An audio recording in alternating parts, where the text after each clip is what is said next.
it was certainly a topic of conversation. This weekend, I was at the Canadian Mortgage Conference in Montreal, and it was certainly a topic of conversation of this decrease in immigration, how that's going to impact the overall economy. Our economy's been propped up from from immigration and people coming in with a lot of outside money. And so how that, whether these drops to the bank by the Bank of Canada are going to be enough to kind of help offset those funds to stimulate the economy again, whether it be business investment, individual investment and discretionary spending. And then the other side to it, and I know it's kind of in an article later on, but about, our economy is so heavily reliant on real estate as well. And so if that's not moving, how does our economy move along? Welcome to the Ottawa Real Estate Podcast. Join your hosts, Paul Stevenson, David Warren, and Greg Campbell, as they explore the world of real estate and mortgages. From the heart of Canada's capital to markets nationwide, and even a little beyond. Get ready for expert insights and hot topics. Let's get started. Yes, hello. Welcome back to the Ottawa Real Estate Podcast. My name is Paul Stevenson. I am one of your hosts, and I'm joined, as always, by my esteemed colleagues and co-hosts, Greg Campbell and David Warren. Greg Campbell is a realtor and partner at the Campbell Merrick Group, part of eXp Realty. David Warren, mortgage agent level 2, owner at Referral Mortgages, and myself, Paul Stevenson, mortgage agent level 2 with Centum Financial Services LP. Gentlemen, let's get into it. How are you doing? How is the week? How is real estate? I'm it's just like tired. It's like they say on the news. Horrible, collapsing world is falling apart. Doom, gloom. Doom and gloom everywhere all the time. I really enjoyed. I listened to the episode last week with the two of you. Always insightful, gentlemen. Very entertaining. I feel like we got a good dynamic. Whether it's one of us, three of us, two of us, we're rocking, we're rolling.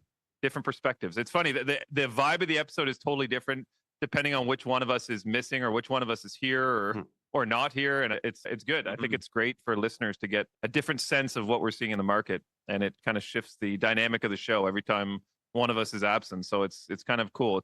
It's a new show, every week. It's true. It's a new show. Live and direct.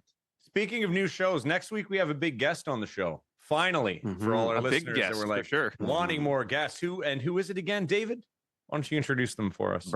Brian Powell from Big Insurance. Last week was an insurance heavy episode talking about wet certificates and Poly B plumbing and others. And so he's a avid listener and texted me right after the show and said he's got insurers that will do both of those. So which is great to hear. So yeah, so we'll have him on next week to kind of go through those ins and outs and what do's and don'ts there are. But yeah, I mean, I've certainly been flipping him a bunch of my upcoming insurance renewals as I get these renewal offers, and he's been shaving them down pretty dramatically. So I highly recommend reaching out to him, but we'll have him next week to kind of go through all things insurance.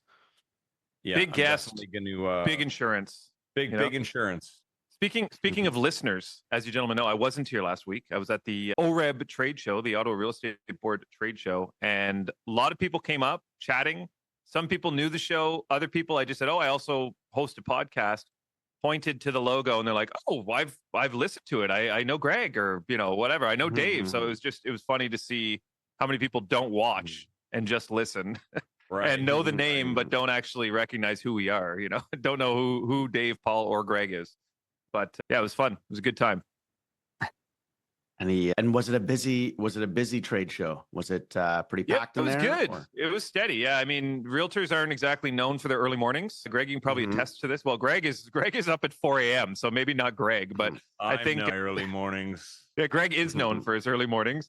But yeah, no, I would say 10 a.m. it started to pick up, and it was steady right through to the end of the day. But I just find those events are always good. Jackson actually joined me, which is a really cool experience to have my son there. He's 18. Yes. So him talking to kind of the 20 to 30-year-old realtors, asking him what he's doing, and telling him it's a great industry to get into and all the earning potential and this and that. It was interesting to see him kind of shaking hands and talking shop with people that are in and around his age range, as opposed to dad, or dad's friends. So it was really cool. him asking questions and just having him in that business environment was a lot of fun. And that was at the Hampton Inn, right? This time, just off Coventry. Yeah, it was cool. Yeah, right I'd by only our ever been there office. for a wedding, but it's a really, really good venue. Really, We're also doing well-made. I've actually DJ'd 2 parties in there, one wedding and one medical Christmas party or something years ago. And we're at the EXP Christmas party is actually there this year. I'm looking forward to it. Yeah. I'll have to Should be sneak good. into that one. The old Christmas party crashers. Get your tickets. So also listeners, lots of comments on the last few shows, and I figured we'd start off maybe answering a few of the comments that were left on past episodes. I think the ones that came up are from either last week or 2 weeks ago. So why don't we get into the comments? I don't think we have an intro for that one. No, we don't. We should have one though. Eh? That should be a new slide. Yeah. Comments, and then it's a bunch of people just chattering, whispering. So this was from Enthusiastic FIFA Fan, which I am also. So great handle. It says rent only makes sense if it's only costing you 20 to 25% of your income, including utilities, and no fear of renoviction. Well, let me know if you can find a place like that. 2 things come into play. Dave, you said it off screen. If you don't mind me mentioning this comment, it was a great comment. First of all, we need to know what your income is, because 20 to 25% of anything is anything, right? We don't know what that is. So assuming that's not very realistic, I don't think. I don't disagree with it, but you're going to be hard pressed to find that. I mean, if you kind of flip it around to the mortgage qualifying ratios, total debt servicing ratio, like max for qualifying on a mortgage is 44% of your is total debt servicing of income. So I don't know where the 20 to 25% comes in for this comment, when on the mortgage side for owning, most people are in that high 30s range. They're not a lot of people are at 44. Certainly when the rates were in the 6s and high 5s, were they in the 40s, but within Ottawa, it's kind of in that 40 range. So I think that's a more realistic number to go by if, how you're comparing rent versus ownership as being a differing total debt servicing. But obviously, yeah, finding something at 20% is great because it allows you to save more money. But again, to Greg's point, 20% of zero is still zero. So I don't really know what, where we need to know a little bit more information before being able to help you with that search. And if the income is, let's say, 100,000, so you want 20%. So, that's what, $2,000, 1,800 a month, basically. That's what he's looking at as a base. Like, I mean, 1,800 a month, utilities included, you can maybe find a 1-bedroom, maybe. But if you're supporting a family, there's no chance you're going to be grabbing a 1-bedroom. You're upwards to about, probably around 23 to 2,500 plus, which is not like, honestly too well. Then again, that's not with utilities. So, I mean, anywhere you go plus utilities for a family, you're going to be, upwards to 25 to 3,000, depending on what your lifestyle is. That's just the way it is. I remember back when, Dave, on your 40% thing, what did you say? 44%. 44 is the max from total debt servicing. It used to be, what was the theory or the line that they drew was saying that you should always be 33% of your income should go to housing, right? That's what it used to be. Like as like a general rule of thumb, correct? Wasn't it 33% years ago? 35%? Right. I mean, that total debt servicing of 44 is pre-tax dollars as well. So that's something to kind of keep in mind. So depending on how you're, what you're paying in taxes, how you're being paid, anything like that obviously comes into play. But yeah, I think kind of that, I do remember that. That was a couple of years ago. I want to say that there was an article talking about that in that 30 to 35% range. And that's leaving room for setting aside money for savings and, and not being, living, paycheck to paycheck kind of thing. Kind of like in Vancouver and Toronto, where a lot of the time it's 100% of your income going to housing. And then the rest of it is just... the rest of it is just debt. Just digging. You can't live, folks. You can't live. Why are we here? Why are we in Canada? How do we do this? I don't know. Yeah, so when we're on our side too, when we're underwriting, that 44% is for your total debt servicing, but then there's also the aspect of it that can be the portion of the mortgage, and that's at 39%. So that 33 to 35 is kind of in that same range. But I thought it was a very good question. And I mean, yeah, Good question. 0% of zero is the parents' estate. That's what that's called. The basement estates. That's what the parents' basement estates. All right. Next comment. What else we got here, Stephen? Oh, I'm looking at the menu. Okay. Yeah. Is it better to buy today and sell tomorrow, or vice versa? Hilarious question. Is it better to buy today or tomorrow and vice versa? It's better to buy when you're ready to buy. That's the end of that story. There's no. I think he's saying, is it better to buy today and sell your property tomorrow, or sell and then buy? I think is what.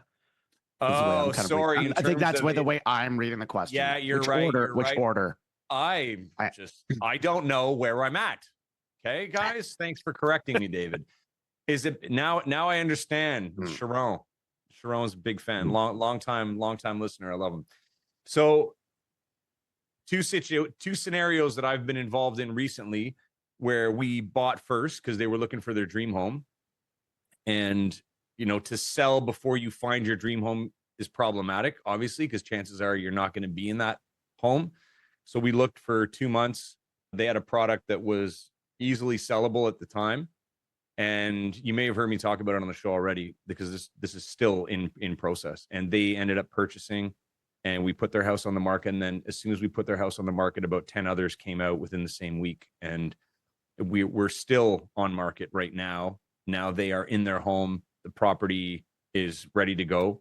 And we have a couple showings coming up this week. One's a second showing. So we're hopeful that we're going to get an offer. Now, in terms of where we're going to end up with price, we're not sure right now, but the bottom line is they want to get it sold. They had to adapt and keep the house that they were, almost not able to close on by getting co-signers. So not an easy scenario. So to your point, and I did another one where we also purchased, but we had a very late closing date, and we ended up selling theirs after a price reduction within 2 weeks. So it was very quiet again over the last 6 weeks. We got it done. The selling price was the seller's very bottom line. So at least we had that number in our head already. It's not what we wanted, but had to do it, right? And then we ended up moving up the closing date on the new home so that they could move over the period of a month and do some renovations before they moved in.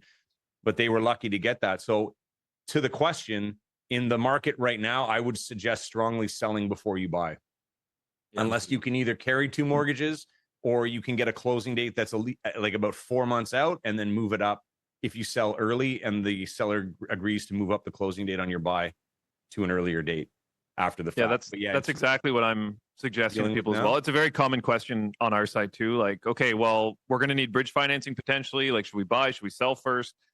Definitely in this market, I agree with you, Greg. I think listing and selling, like getting a firm sale first is better. Or if you have a place you just can't pass up, like Greg said, put the closing date out 4 months with the understanding, and even say to the sellers, we're willing to move this forward, but we have to sell our place first. And I think most sellers, if the price is right, are accommodating to that. And maybe you have to, bolster your offer by a few thousand to kind of make it look a bit more attractive, just to get that flexibility, but well worth it, right? To do that. There's definitely been situations where clients have had to sell. Like, I'm dealing with a pair of clients right now who are going through a separation. The closing date for the new purchase is within a month, and they have to, remove one of the applicants off of the matrimonial home. They have to finalize the separation agreement. Like, there's a lot of moving parts. The closing date is way too close, right? Now we're working through it. We're almost actually at the finish line, believe it or not. But you don't want to put yourself in that position where everything is under the gun, everything's stressed. Every day is, feels like your last day. You don't want to be putting yourself in that position. So definitely talk to your realtor, talk to your mortgage advisor, talk to professionals first to figure out like what's the best strategy for my situation. Everyone's is different, but you don't want to be in that position. Like, you want at least a bit of a buffer. And like you said, dates can move, and I think flexibility. I think what's important to know, like I've been in the business quite a while, and I've been through this before, but then you kind of forget about it because everything changes and you don't think it's going to happen again. Whereas when we were coming into September, everyone was like, it's going to be a strong fall market. and then it wasn't. Like the listings just kept coming out and things weren't selling quick enough, right? So it was unprecedented, and you just forget as an agent sometimes that you can have a conversation with your clients talking about the market and how things should go and how you see them going based on what is happening now. But then just like that, the whole thing can change, which is what happened here in September. Like the whole market just shifted in a way that no one was really expecting at all. And, you know, you need to be prepared for that. Like it has to be clear when you're, again, to agents, when you're speaking with your sellers and buyers, like it needs to be clear of scenarios that can happen when you get to this point, because it's easy for this to happen. And you have to be, you know, accountable in a way, at least to have had the conversation and make sure that everybody is clear and knows what they're getting into before they start the process. Because, you know, if you're a regular human being like myself, you do feel, you know, it's a bunch of people working together to get things done, but you feel partially responsible, even though it's, you know, out of your control. But you have to be very clear. Clarity is extremely important, especially when the market shifts like this. Greg, you're anything but a normal human being. Let's be honest. You're a wizard. Yes. I wish I could have just disappeared right there. No, just pop the smoke. That's it. Yeah. That's funny. Are you trying to grow your mortgage business? Centum has the tools and support to help you take your business to the next level. Get access to everything from free unlimited custom marketing to daily direct pay. Find out what your business can do with Centum. Learn more at joincentum.ca. Are you thinking of buying or selling a residential property? Relationships are at the heart of every real estate transaction. At Geltin Poirier Avocat Lawyers, we love to bring residential buyers, sellers, agents, lenders, mortgage brokers, and the law together to close the deal for you. For an effortless client experience that opens doors, call us at 613-744-4488 or visit our website at geltinpoirierlaw.ca. Let's get to the heart of your deal. Should we get into the news, gentlemen? Let's get into it. I know we got a few articles to cover. Lots of stuff happening in the news. Let's get into it. Okay. Well, Canada's permanent residency applications have dropped sharply, with the IRCC reporting a 57% decline in July compared to last year. This makes July one of the weakest months in recent history, marking the third straight month of double-digit decreases. Despite a strong start in 2024, applications plunged in May, pulling the year-to-date total down by 3% from last year and 30% lower than 2021. In response, Canada recently announced it would limit future applications to 395,000 in 2025, down from an initial 500,000. Yet, if the current trend doesn't stabilize, the IRCC may struggle to even hit that reduced target, raising questions about Canada's overall appeal to immigrants, which, as we clearly know, is disintegrating right now. With slower population growth on the horizon, how will this impact Canada's economy and housing market? What changes could help Canada recapture its draw for skilled newcomers? You know, it's a big question. Like, do we need skilled newcomers? Are the skilled people in Canada lazy? Are there enough of us here that are skilled that want to work in the workforce in Canada? Do we need skilled newcomers? Do we treat them fairly? Like, how does this, you know, we've seen, it's just been crazy over the last 10 years, I'll say. Canadians complain about not having work. They'll complain about newcomers coming in. Employers will complain about Canadians not wanting to work. So they take the skilled newcomers. So what's the real story? Where's the balance? There's obviously a bit of both, but what do you guys think of that? Did I just change the whole topic to something different about the topic? No, I think it's a good question. I think there's different areas and segments of the economy that requires outside skilled individuals. You know, you look at how hard it is to get a doctor in Canada. Obviously, that's not an easy answer because, you know, there's a lot of issues that come into that as far as from a compensation, from a structure, all that, how our health system works. But really, at the end of the day, is you know, we're needing more and more doctors, and so where do we get them if they're not homegrown? Is from outside of the country. how do we incentivize them to come here for that segment? And that's where, I mean, like there's different areas where I think of the population or workforce that are needed. But yeah, I think the overall impact that the slowdown immigration can have, it's been a very drastic shift in mentality from the government, recently. I think it was certainly a topic of conversation. This weekend, I was at the Canadian Mortgage Conference in Montreal, and it was certainly a topic of conversation of this decrease in immigration, how that's going to impact the overall economy. Our economy's been propped up from immigration and people coming in with a lot of outside money. And so how that, whether these drops to by the Bank of Canada are going to be enough to kind of help offset those funds to stimulate the economy again, whether it be business investment, individual investment, and discretionary spending. And then the other side to it, and I know it's kind of in an article later on, but about, our economy is so heavily reliant on real estate as well. And so if that's not moving, how does our economy move along? But to the point of the outside people, I think for the growth of Canada, I mean, we need it, but to what extent and what areas, I think is a very big question. And there's been too many people coming in, right? So now my follow-up to that is with people leaving, and then there's the idea of like, oh, now there'll be more opportunities for Canadians to afford homes. Like, and then the question is, well, but do they want to own now? Like with the way that everything's going in the economy, will they be wanting to buy immediately at the current prices, or will they wait until hopefully the prices go down a bit, and then anyways, there's so many ways of looking at this whole thing. It's ridiculous. Well, you know what it could help prices. It could. No, I said, what could help prices. Oh, what could help prices, Paul? The new federal secondary suite program. Oh, let's go. Segue. Great segue. Thank you. So article today, Canadian Mortgage Trends, it says the secondary suite refinance program launching in January 2025, which we touched on recently. It allows homeowners to refinance up to 90% of their property's value, which is going to be capped at $2 million, to add up to 4 rental units, such as basement suites or laneway homes.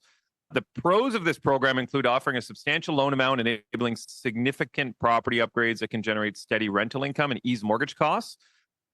However, when you think about it, financing up to like caps 2 million, 90% of that. So, being able to refinance up to 1.8 million at a property at, let's say, 4.5% interest rate definitely will lead to very high monthly payments, CMHC premiums, minimum equity remaining. So if we see any sort of shift in the value, that can obviously create its own problems.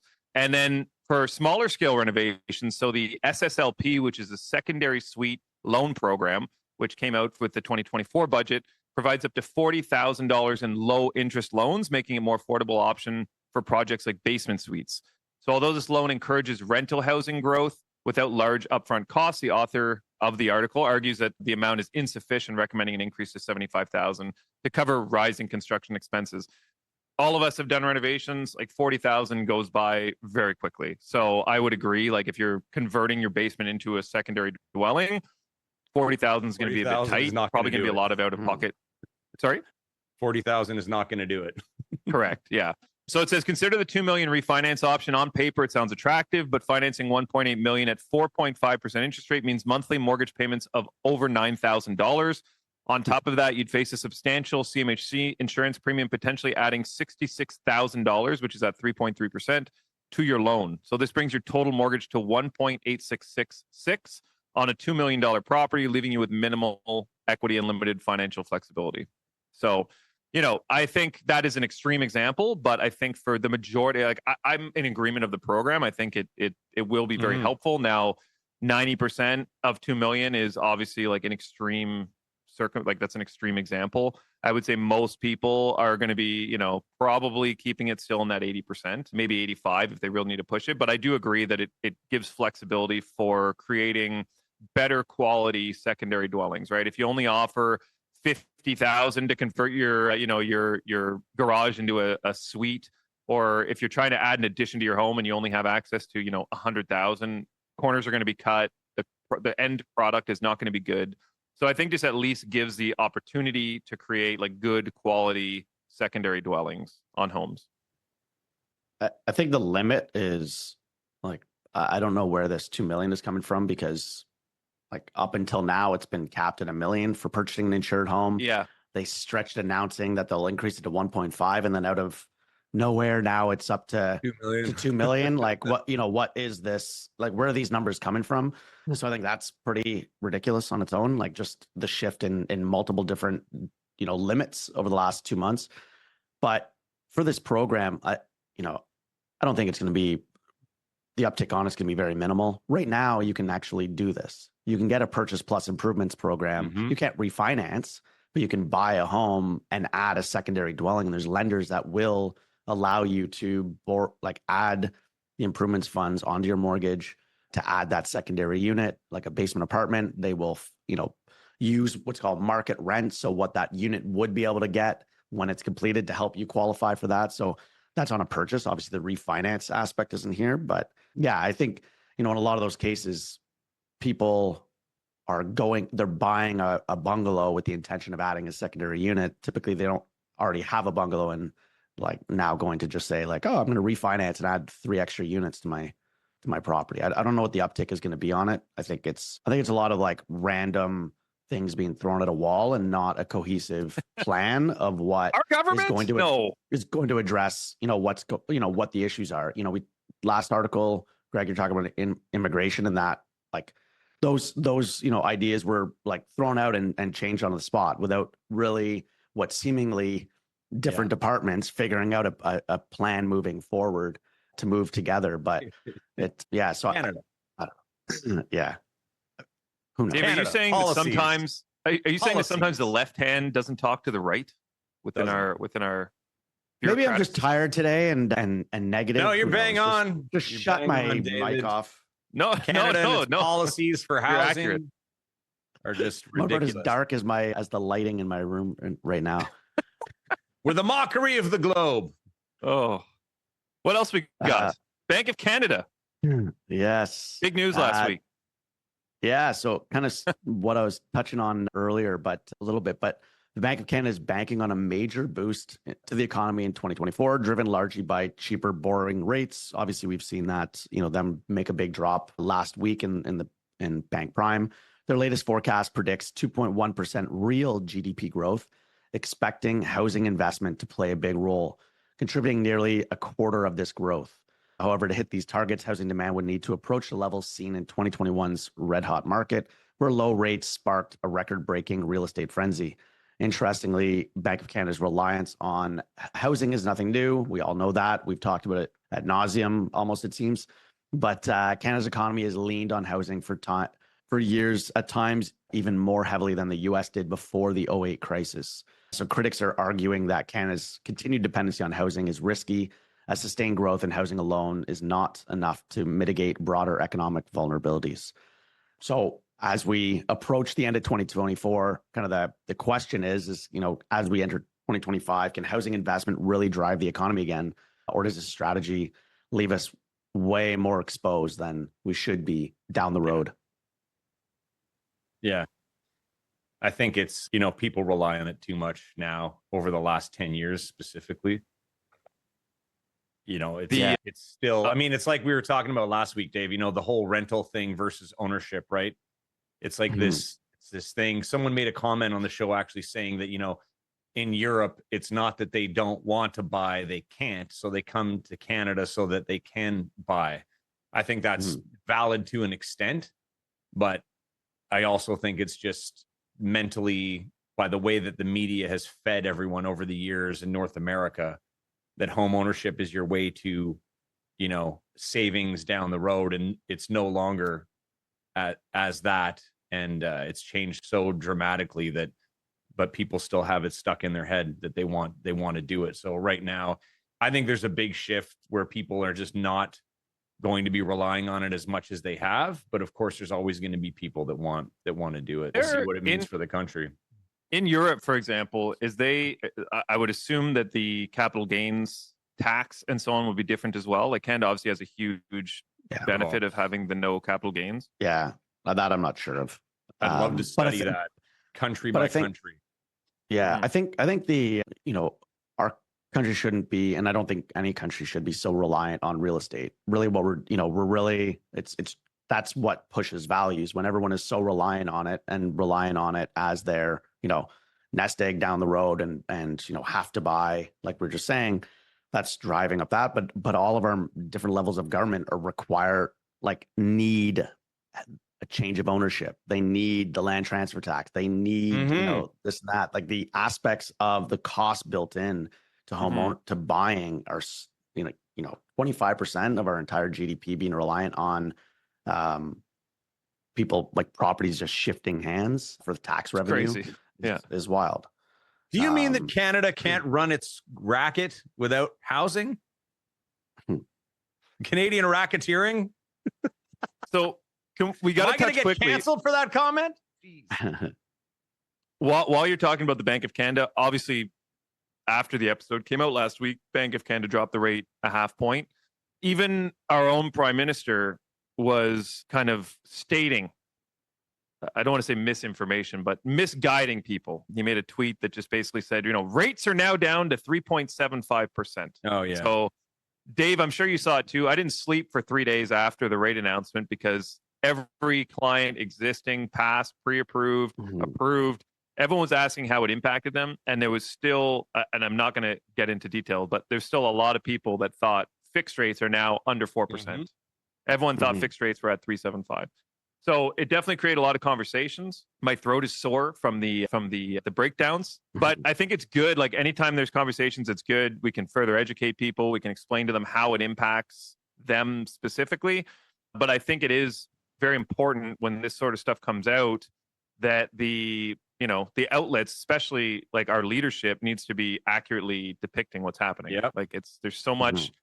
As they call it themselves, misinformation out there. Like it's important to get the proper information, do your research, talk to the right people, and figure out how it actually impacts you. So thank you for everyone who did reach out, because I'd rather explain it to you. You can hear it straight from the horse's mouth instead of a meme or a post on Twitter or on Instagram or wherever. So happy to have those conversations anytime. Dave, I know you are as well. So if there's still any confusion about how the rate drop by the Bank of Canada impacts you or your clients or your family members or whoever, just reach out to us and we can break it down for you.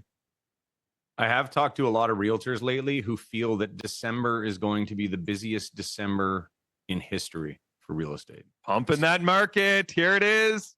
Which is swarm. O'Toole's going to have some words for me. Had to throw it in there. My last two homes I bought in December. December's a great month to buy. Well, I think it is, but when I've heard this from a few people now, and it's based on the impending rate drop again happening down the road. But it's like, is it? What's going to happen? I think it would be hilarious if December and January were the busiest in history. Because if you're shopping in those months, you're clearly serious, and if you're selling, you're basically just lucky that there's that many people shopping. Yeah. So we'll see. I'm skeptical of that. I think everybody is still kind of being very particular about what they buy and what price they pay. So anyways, I'm looking forward to it. So can I get into quickly? Sorry, go ahead. Yeah. One last thing. Yeah. Just about that. There are deals to be had still. I know we've talked about this, but like rates are coming down now. Prices have been down and sellers have had to drop their price because of a multitude of reasons. But now what would have been a $3,500 a month payment has dropped to $3,000 just in the last 2 months on that same home. So you're getting a discounted price already, and you're getting a discounted payment now. I briefly talked about this. I won't get into specifics, but property was listed last week just under $500,000. Had a client put an offer, 9 offers on the property. I did kind of a general purview to get an idea as to what I think the property might be worth. Was closer to $700,000. So like clearly there was going to be a bit of a frenzy on this property, and they got it at a very fair price, well under what the assumed market value is. So work with Greg, work with your realtor, like look for those properties. There are properties out there. There are people that have to sell, and there's properties that are discounted right now. So, do your research. Was that the one that just had offers yesterday? Perhaps. Okay. Perhaps we'll talk about it off air. Yeah. I think I know what property that is. I just don't have the data up yet. Okay. I think we have one last Ashcroft. article there. Let's get into this so that we don't miss it for next week. So Ashcroft, everybody, our avid listeners know that we had, I can't remember his name, unfortunately, but we had someone talking about the lawsuit, Ashcroft, and the issues with the city. Now, Ashcroft has a neighborhood in the East End in Orleans called Eastboro. They were building for a while. Then they had this issue with the city who was going to pay for the sewer connects.